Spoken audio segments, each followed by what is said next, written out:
Here I have myPhone Prime 2, and let me show you how to change language on the following device. So at the very beginning, let's start by using your home screen.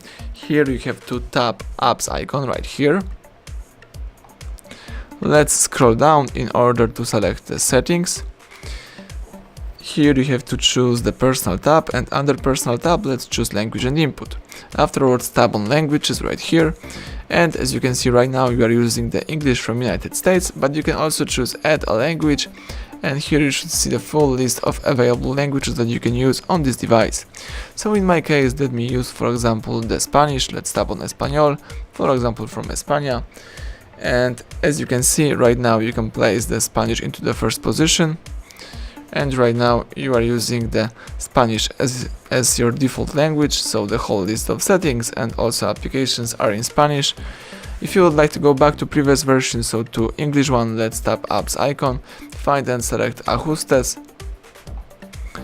scroll down, and right here under personal you should choose idiomas y traducción de texto. Let's tap idiomas and let me place the English into the first position. So right now everything is in English, so everything went well. Thank you for watching. Please subscribe our channel and leave thumbs up under the video.